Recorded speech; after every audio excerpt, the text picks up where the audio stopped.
Hello viewers, welcome to another blog. তো প্রায় 3 মাস পর যাচ্ছি বাড়ি।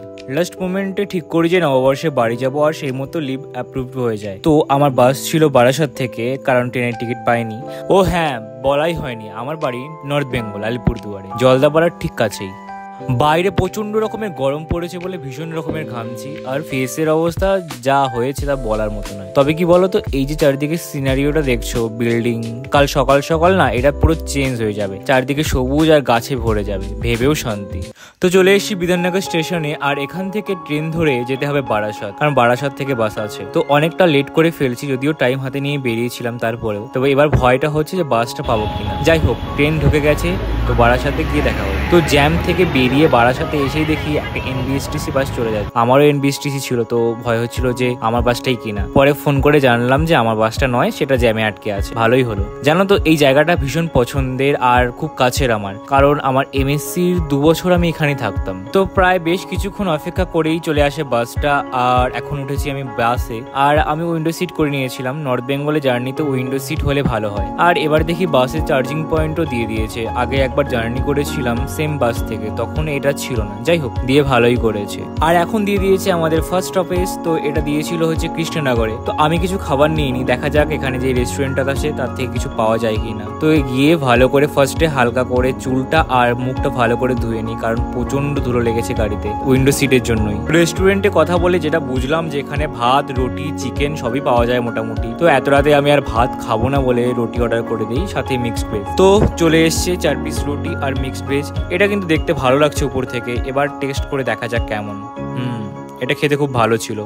মিক্সড ভেজিটেবলটাতে প্রচুর পনিরও ছিল, আর এটা টেস্টও যথেষ্ট ভালো, যথেষ্ট হাইজিনিক আর ফ্রেশ খাবার ছিল। তোমরা এদিকে জার্নি করলে এখানে খেতে পারো। আর এটার প্রাইস পড়েছে মাত্র 90, তো একদম ঠিকঠাক ছিল। আর এখানেই পাওয়া যাচ্ছিল কৃষ্ণনগরে সেই ফেমাস সরভাজা, যেটা আমার ভীষণ ভালো খেতে। তো কিছুটা পরিমাণ নিয়ে নিই বাড়ির জন্য। তো প্রায় এসব করতে করতে 1.5 ঘন্টা হয়ে যায়। আর 1.5 ঘন্টা পর এসে দেখি যে বাস এখনো স্টার্ট দেয়নি। তো এসে দেখে আর এক কাণ্ড, বাসের চাকাটায় কিছু একটা প্রবলেম হয়েছে। তো সেটা আবার খুলেও ঠিক করতে নিয়ে গেছে। তো কখন আসবে কি জানি না, ব্যাপার কি হবে। তো এবার আর কি, কপাল খারাপ থাকলে যা হয় আর কি, এবার অপেক্ষা করা ছাড়া আর কিছু করার নেই। তো চলে যাই আবার সেই রেস্টুরেন্টে কিছুক্ষণ বসে থেকে। অনেকটাক্ষণ পর দেখি চাকাটা ঠিকঠাক করে বাসে চাকা লাগিয়ে ফাইনালি বাসটা আবার চলতে শুরু করে। আর সকালে ঘুম থেকে উঠেই দেখি প্রায় শিলিগুড়ি পৌঁছে গেছি। আর চারদিকে সিনটা জাস্ট ছিল ওয়াও।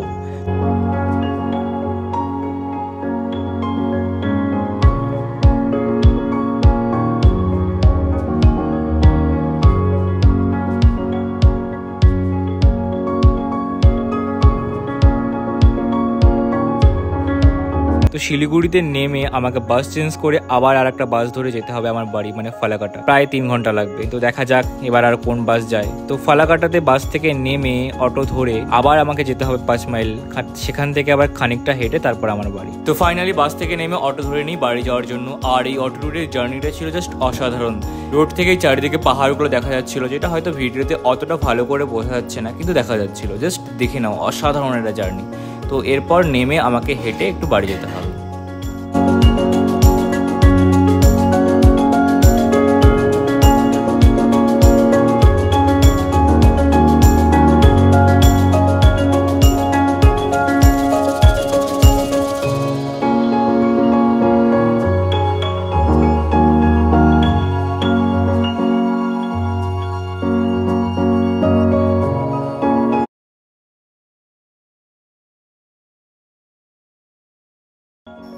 তো এই হচ্ছে আমার গ্রাম, আর এখান থেকে একটু সামনে এগিয়ে আমার বাড়ি পড়ছে।